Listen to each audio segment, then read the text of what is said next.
1981년에 나온 불의 전차라는 영화 제목을 들어보셨나요?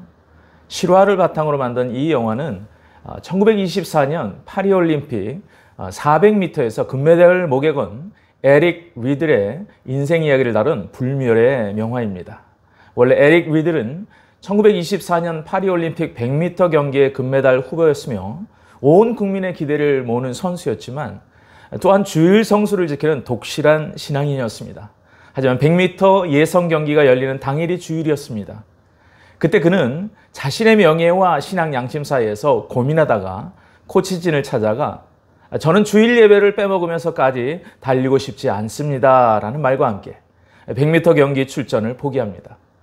참으로 대단한 결정이었지만 영국 매스컴들은 그를 옹졸한 신앙인 그리고 배신자라고 엄청난 비난을 퍼부었죠. 하지만 그런 그의 동료이자 라이벌이던 헤럴드라는 친구가 자신이 에릭 대신에 100m 경기에 출전하고 에릭이 자기 대신에 400m 경기에 출전하게끔 제안을 하게 됩니다. 그런데 놀랍게도 헤럴드가 100m에서 금메달을 땄을 뿐만 아니라 에릭 역시 자신의 주종목이 아닌 400m에서 47초 6이라는 세계 신기록으로 금메달을 따게 됩니다. 경기가 끝난 후 수상 인터뷰에서 했던 에릭 리들의 말은 잊혀지지 않는 신앙인의 간증으로 지금까지도 많은 사람들의 입에 회자되고 있습니다. 자, 그가 한 말이 무엇이었을까요?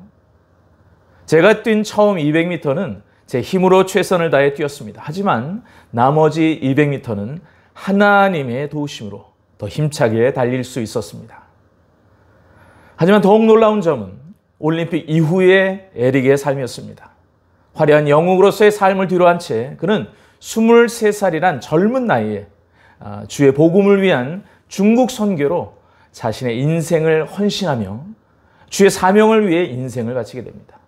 그곳에서 그는 교사로 봉사하며 아이들에게 복음을 전하였고 특별히 농촌 지역의 잃어버린 영혼들을 정말 한 명 한 명 찾아내며 전도를 하기 시작합니다.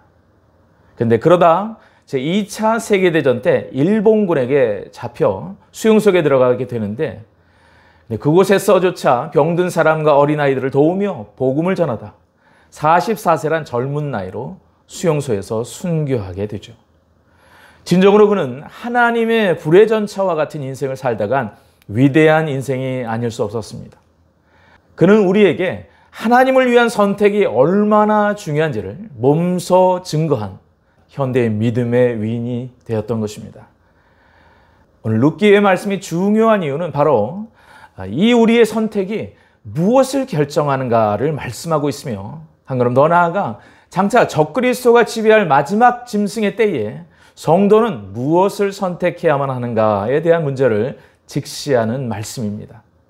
오늘 본문 말씀 룻기 1장은 베들레헴에 살던 남편 엘리멜렉과 아내 나오미가 베들레헴에 흉년이 들자 두 아들 말론과 기륜을 데리고 이웃나라 모압으로 이주하여 사는 내용을 담고 있습니다. 이들 가족은 더 나은 삶을 위해 모압으로 가는 선택을 했지만 그런데 모압에서 남편 엘리멜렉과 두 아들이 죽어버리고 이방 땅에서 얻은 며느리 룻과 함께 10년 만에 다시 베들레헴으로 돌아오는 나오미의 이야기로 문을 열고 있습니다. 그런데 여기서 놓치지 말아야 될 중요한 사실 하나는 신구약 성경 전체가 우리가 깨어 경성함으로 하나님의 자녀로서 올바른 신앙 선택을 위해 흉년이란 매개체, 흉년이란 상황만을 통해 하나님께서는 메시지를 전달해 오셨다는 것입니다. 흉년에 대한 백과사전의 정의를 살펴보니 어떤 생산물이 매우 적거나 사물의 소득이 매우 적은 상태 또는 그 처지라고 말합니다. 하지만 성경에 나오는 흉년에 해당하는 히브리어 라합은요, 단순히 물리적인 결핍이나 육적인 궁핍만을 의미하지 않습니다. 시대와 나라와 개인의 영적인 타락, 말씀의 결핍을 나타낼 때 이 흉년과 기근이 사용됩니다. 뿐만 아니라 흉년을 통해 하나님의 뜻을 나타내거나 혹은 하나님의 백성의 훈련, 준비를 위한 어떤 도구로서 사용되기도 하죠. 그래서 각 시대마다 하나님의 강조점은 달랐지만 흉년은 있어 왔습니다. 아브라함 때도 기근이 찾아왔습니다. 여러분, 약속의 땅에도 기근이 임합니다. 하나님이 보내신 땅, 약속의 땅, 위대한 순종을 했기 때문에 당연하다고 생각했을 그 풍요로운 삶을 기대했지만 약속의 땅에서 아브라함이 만난 것은 심한 기근이었습니다. 버텨내기는 현실의 고민이 많았습니다. 고민 끝에 아브라함은 이집트로 이주를 선택함으로 그 심각한 기근을 피하기로 결정하죠. 하지만 이집트 땅에서 기근은 피할 수 있었지만 전혀 다른 문제에 맞닥뜨리게 됩니다. 여우를 피하려다 호랑이를 만난 격의 상황이 벌어지는데요. 안전에 대한 두려움 때문에 아내 사라에게 자신을 남편이 아닌 오빠라 칭할 것을 요청합니다. 처음에는 아브라함의 예상대로 이집트에서 사랑의 환대를 받죠. 모든 것이 계획대로 되는 것처럼 보였습니다. 하지만요, 급기야 바로가 사라를 궁으로 불러서 결혼식까지 올리게 됩니다. 속절없이 아내를 빼앗기고 말 바로 그때 하나님이 역사하시기 시작합니다. 여러분, 그렇습니다. 인간적인 수단이 사라질 때 하나님의 길이 나타나는 법입니다.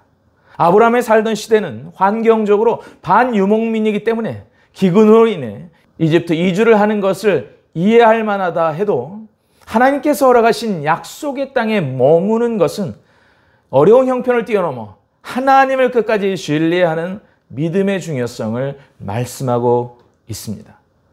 또한 하나님이 동행하시면 기근이 없다는 것이 아니라는 점입니다.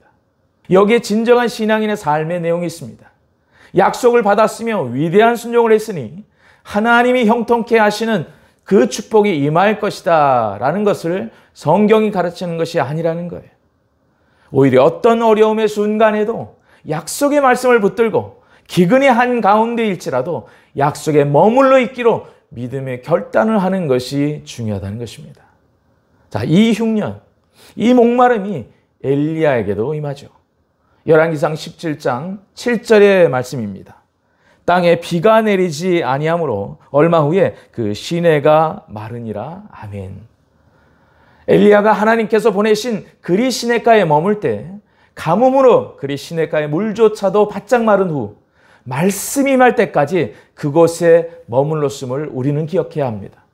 믿음의 삶에도 기근이 옵니다. 하지만 성경은 그것을 피해야 할 것으로 여기지 말고 약속을 신뢰하며 담대하게 그 고난에 직면하는 삶을 살아내라고 말씀합니다. 여기에 중요한 것이 있습니다. 아브라함과 엘리야의 기근에서 우리가 기억해야 될 것은 하나님 바로 그분이시라는 거예요.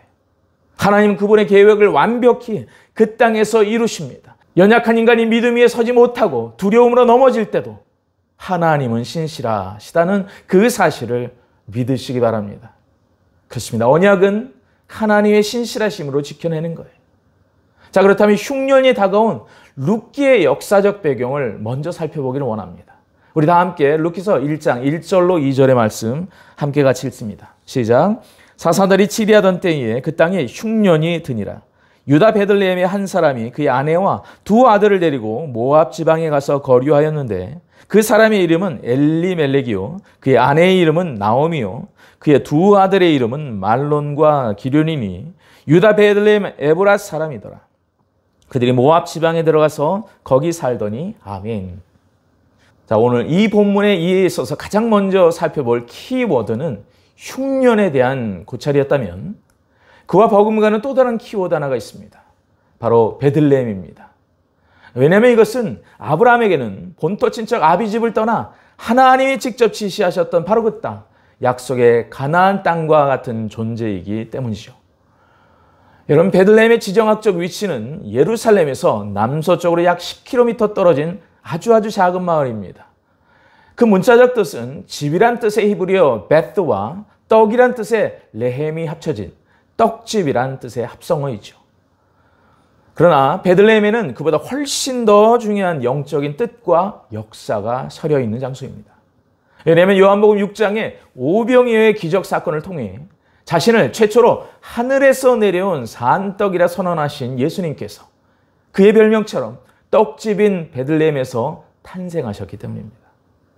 그런 의미에서 베들레헴은 단순히 장소 그 이상의 영적인 뜻을 암시하고 있다는 것이죠.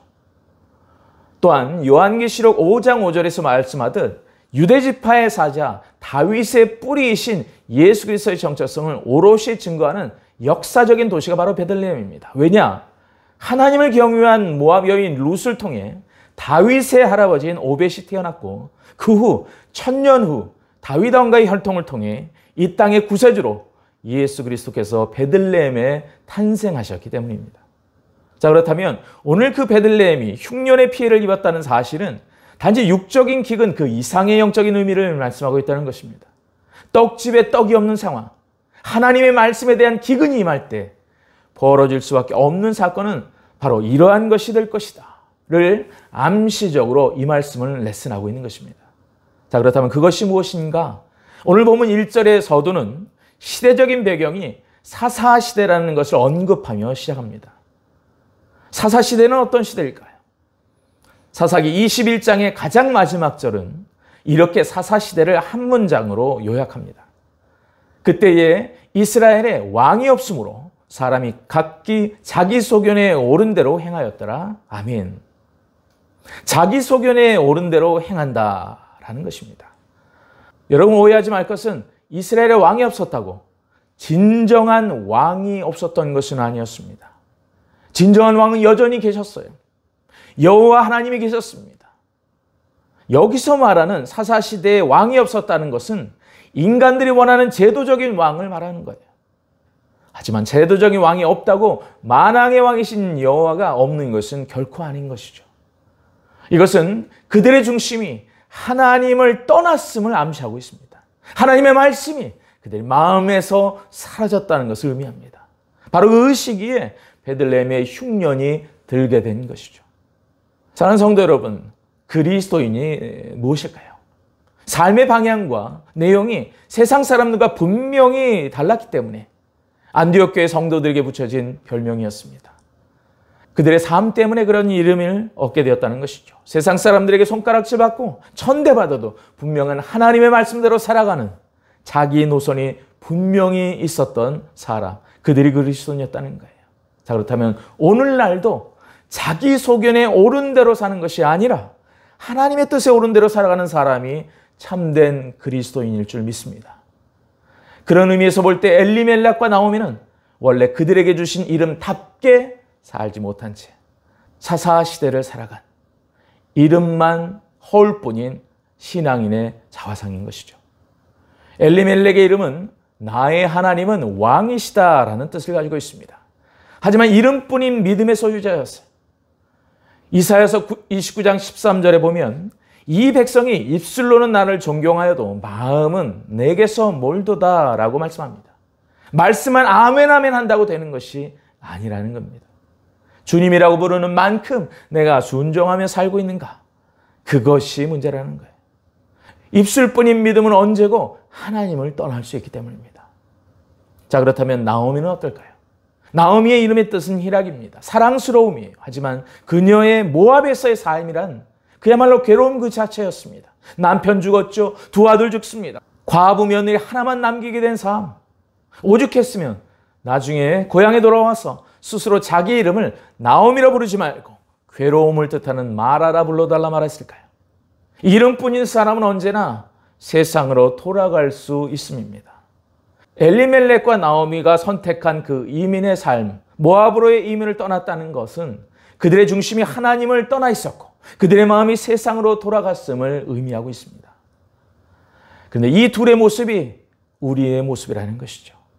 내 자신의 떡집에 떡이 없는 영적인 기근이 찾아올 때 우리 역시 잘못된 선택으로 인해 하나님을 떠날 수도 그리고 세상으로 돌아갈 수 있다는 엄중한 경고입니다.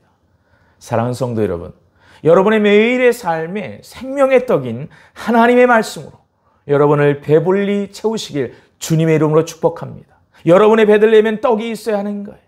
요한 3서 1장 2절에 보면 사랑하는 자여 내 영혼이 잘됨 같이 내가 범사에 잘되고 강건하기를 내가 간구하노라 라고 말씀합니다.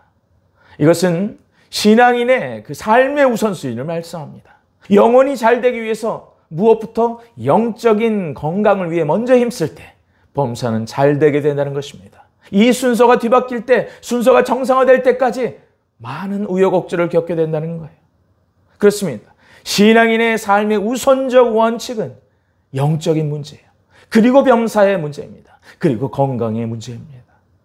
엘리멜렉 가정의 선택은 가나안의 흉년으로 경제적 문제가 생겼다고 영적인 문제를 무시한 것입니다. 언약의 땅을 등지고 물질 때문에 신앙을 버리고 떠나간 것이 잘못된 선택이었다는 거예요.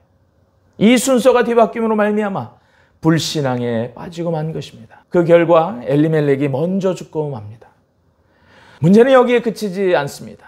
그 영향이 다음 세대까지 그대로 미치게 된 슬픈 현실을 맞이하게 된 것이죠. 신명기 7장 6절의 말씀에 근거해 볼 때 당시 이스라엘 백성들에게 이방인과 통혼을 금지하라는 말씀을 분명히 하셨지만 그것을 고려하지 않고 아버지처럼 이방 땅 모압에서 죽게 되는 안타까운 사건들이 벌어지게 됩니다. 사랑하는 여러분, 매일매일의 삶 속에 여러분의 우선순위에 말씀과 기도와 말씀이 있으시길 간절히 축원합니다. 두 번째 우리가 생각해야 할 엘리멜렉과 나오미의 잘못된 선택의 심각성은 베들레헴을 떠났다는 사실도 있지만 그들이 모압으로 갔다는 데 더 큰 심각성이 있습니다. 모압은 어떤 땅이길래 그럴까요? 소돔과 고모라의 불심판을 간신히 피한 아브라함의 조카 롯과 두 딸에 의해 세워진 땅의 이름입니다. 두 딸은 자손이 끊어질 것이 염려되어서 소돔과 고모라의 심판 이후에 아버지에게 술을 마시게 하고 동침한 결과 맏딸이 잉태어 낳은 아들이 바로 모압인 것입니다. 이 모압이 후에 요단 동편에서 한 민족과 국가를 이루어 모압 족속이 되죠. 그런데 시편 60편 8절의 말씀은 이렇게 증언하고 있습니다. 모압은 나의 목욕통이라 에돔에는 나의 신발을 던지리라. 모압은 나의 목욕통이라. 쉽게 말하면 모압은 내 구정물통이란 뜻입니다. 모압은 롯과 그 딸의 불륜의 관계로부터 시작된 악하고 음란한 혈통이었기 때문입니다. 뿐만 아니라 그모스라는 잔인하고 부악한 여신을 모압은 섬겼는데 잘 먹고 잘 살기 위해 불로 달궈진 그모스에 내민 손에 아이를 태워서 인신제사까지 드렸다는 거예요. 그렇습니다. 엘리멜렉의 가정은 아무리 이곳 유대 베들레헴의 흉년이 들어 살기가 힘들었어도 가지 말아야 할 곳을 선택했던 거예요. 하나님을 등진 사람들이 사는 나라를 하나님을 안다고 하는 사람들이 의도적으로 선택했다는 겁니다. 자, 이렇게 한 또 하나의 이유가 있어요. 잠깐 모압 땅에 있다가 돌아가려 했기 때문인데요. 룻기 1장 1절 후반부에 개역개정은 이렇게 말씀합니다. 그의 아내와 두 아들을 데리고 모압 지방에 가서 거류하였다. 여러분, 거류하였다는 말이 무슨 뜻일까요? 영어 성경은 went to live for a while 이렇게 말합니다. 즉 흉년으로 인한 피해를 피하고자 잠시 동안만 머물고 돌아가려 했다는 뜻을 품고 있어요. 그게 거류하다입니다. 하지만요, 잠깐 외출로서 생각이었던 그 여정이 나도 모르는 사이 아예 모압에서 눌러 살고자 하는 생각으로 바뀌어 버렸던 것이죠. 바로 이것이 시사하는 바가 큽니다. 죄가 그렇다는 거예요. 처음엔 작은 것으로 시작합니다. 임시로 시작합니다. 마약 중독도 그렇게 시작하고 도둑질도 그렇게 시작합니다. 우리의 흉년의 때에 주의해야 하는 것이 바로 이 부분이라는 거예요. 이 정도면 됐겠지라는 자기 소견으로 저지른 죄가 영적인 나비 효과의 결과를 가져온다는 거예요. 이번 주일만 빠지지 뭐. 한 번만 거짓말하면 되지 뭐. 모든 하나님을 떠나는 죄가 바로 그렇게 시작한다는 것입니다. 그렇다면 흉년이 들었다고 베들레헴의 모든 거주민들이 고향을 쉽게 등지고 떠났던 걸까요? 아니요, 그렇지 않습니다.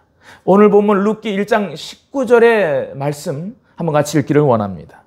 시작. 이에 그 두 사람, 나오미와 룻을 말하죠. 두 사람이 베들레헴까지 갔더라. 베들레헴에 이를 때에 온 성읍이 그들로 말미암아 떠들며 이르기를 이가 나오미냐 하는지라.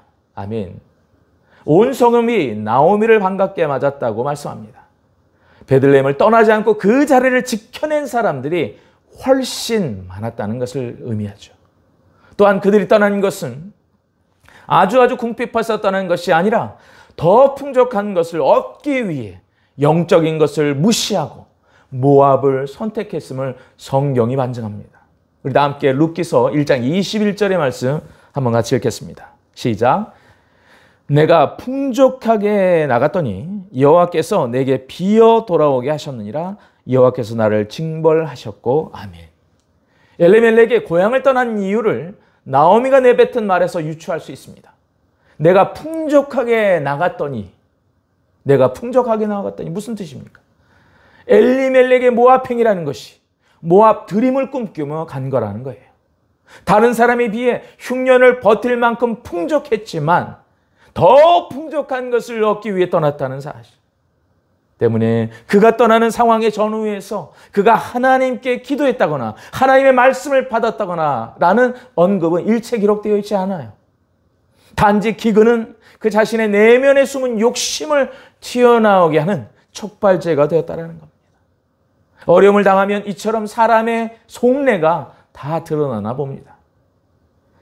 오늘날을 포스트 모던 시대라고 합니다. 좋게 말하면 개성 만점의 시대지만 성경적 관점에서 볼 때 결코 100% 긍정적이라 볼 수 없습니다. 왜냐하면 자기 소견에 옳은 대로 행하는 사사시대의 시대적 영성과 바로 포스트 모던 시대의 특징이 너무나도 많이 닮아 있기 때문이죠. 오늘날을 살아가는 많은 크리스천들이 하나님은 사랑의 하나님이시기 때문에 고난을 주실 리가 없어라고 하면서 축복의 하나님만을 기대하곤 합니다. 하지만요, 환경이 나아지지 않고 어려움이 찾아올 때 그들의 선택이 쉽게 바뀌는 것을 볼 수 있습니다. 그리고 그 선택의 결과는 어떻게 나타나는가? 하나님을 떠나는 거예요. 세상으로 더 들어가게 되는 결과를 가져온다는 사실. 문제는 그 마지막에 엘리멜렉의 운명이 무엇이었냐에 우리가 주목해야 한다는 거예요. 오늘 본문은 엄중한 경고를 우리에게 레슨하고 있습니다. 진정한 생명을 잃어버리게 된다는 사실. 사랑하는 성도 여러분, 나오미를 향한 하나님의 가장 아름다운 선물은 무엇일까요? 저는 그것이 극심한 고난, 가정의 모든 남자들이 죽음을 맞이함으로 말미암아 드디어 이 고난 때문에, 이 고난이 주는 아픔 때문에 하나님을 다시 찾기 시작한 거예요. 하나님의 징계가 오히려 하나님과의 관계를 회복하는 새로운 부르심으로 작동했던 것입니다. 나오미의 모습은 마치 그런 의미에서 볼 때 누가복음 15장의 탕자와 닮았습니다. 집 나간 탕자가 다시 돌아오는 단초가 되었던 사건이 뭡니까? 모든 것을 잃고서 비로소 아버지의 집을 그리워합니다. 더불어 아무것도 남지 않은 자신의 텅 빈 자아를 발견하기 시작해요. 하지만요, 동시에 아버지의 집에 가면 회복될 것이라는 또 다른 희망 역시 붙들게 됩니다. 탕자가 우리와 닮은 것처럼 나오미 역시 우리의 모습이라는 거예요. 자, 그렇다면 우리는 탕자의 비유에서 말씀하고자 하는 메시지를 통해 오늘 루키서 1장 1절로 6절에 나오미가 다시 베들레헴으로 돌아오는 상황에 대한 해답을 우리는 탕자의 비유에서 엿볼 수 있습니다. 우리 다 함께 누가복음 15장 14절 그리고 18절 20절 그리고 21절과 22절 함께 같이 읽겠습니다. 다 없앤 후 그 나라에 크게 흉년이 들어 그가 비로소 궁핍한지라. 내가 일어나 아버지께 가서 이르기를 아버지 내가 하늘과 아버지께 죄를 지었사오니 지금부터는 아버지 아들이라 일컬음을 감당하지 못하겠나이다. 나를 품꾼의 하나로 보소서 하리라 하고 이에 일어나서 아버지께로 돌아가니라. 아직도 거리가 먼데 아버지가 그를 보고 측은히 여겨 달려가 목을 안고 입을 맞추니 22절 아버지는 종들에게 이르되 제일 좋은 옷을 내어다가 입히고 손에 가락지를 끼우고 발에 신을 신기라. 아멘. 아버지는 아들이 집을 나간 날부터 하루도 빠지지 않고 아들을 기다렸습니다. 탕자의 아버지는 아들을 발견했을 때 하인이나 전령을 대신 보내지 않았습니다. 그것은 아버지의 사랑이었어요. 그 아버지의 사랑은 나오미를 기다리는 똑같은 사랑이자 오늘을 살아가는 저와 우리들을 향한 하나님의 기다리는 사랑인 것을 믿습니다. 사랑하는 성도 여러분, 혹시 여러분의 상황이 어렵고 힘든 일이 있으신지요? 주의 말씀을 신뢰하며 자리를 지켜내시길 주님의 이름으로 축복합니다. 혹시 여러분에게 진정으로 믿었던 사람이 여러분 곁을 떠나갔습니까? 여러분과 항상 함께 하시는 하나님을 바라보시기 바랍니다. 은혜의 보좌 앞으로 나가는 영적인 전환이 있기를 축복합니다. 루키는 바로 흉년의 때에 내가 어떤 선택을 해야 하는가를 촉구하는 말씀입니다. 그런데 마지막 때에도 바로 이 영적 원리가 그대로 적용될 거예요. 계시록 20장 4절에 보면 또 내가 보좌들을 보니 거기에 앉은 자들이 있어 심판하는 권세를 받았더라. 또 내가 보니 예수를 증언함과 하나님의 말씀 때문에 목배임을 당한 자들의 영혼들과 또 짐승과 그의 우상에게 경배하지 아니하고 그들의 이마와 손에 그의 표를 받지 아니한 자들이 살아서 그리스도와 더불어 1000년 동안 왕노릇하니라고 말씀합니다. 끝까지 짐승을 경배하지 않고 또 짐승의 표를 받기를 거부하며 순교한 사람, 그리고 한 걸음 더 나아가 영혼과 환난을 이겨낸 그 성도들의 선택의 결과는 살아서 그리스도와 1000년 동안 왕노릇하게 될 거라고 예언하고 있습니다. 자, 그렇다면 짐승의 표를 받는 선택을 한 사람에게는 어떤 결과가 오는 걸까요? 계시록 14장 9절로 11절의 말씀 함께 같이 읽겠습니다. 시작. 또 다른 천사 곧 셋째가 그 뒤를 따르니 큰 음성으로 이르되 만일 누구든지 짐승과 그의 우상에게 경배하고 이마에나 손에 표를 받으면 그도 하나님의 진노의 포도주를 마시리니 그 진노의 잔에 섞인 것이 없이 부은 포도주라. 거룩한 천사들 앞과 어린 양 앞에서 불과 유황으로 고난을 받으리니 그 고난의 연기가 세세토록 올라가리로다. 짐승과 그의 우상에게 경배하고 그의 이름표를 받는 자는 누구든지 밤낮 쉼을 얻지 못하리라 하더라. 아멘. 마지막 적그리스도가 우리의 믿음을 시험할 것입니다. 표를 받고 안 받고를 선택하는 시험이 찾아올 거예요. 성경은 바로 대환란의 시기에 짐승의 표를 받는 선택의 책임은 온전히 각자의 몫임을 분명히 예언하고 있습니다.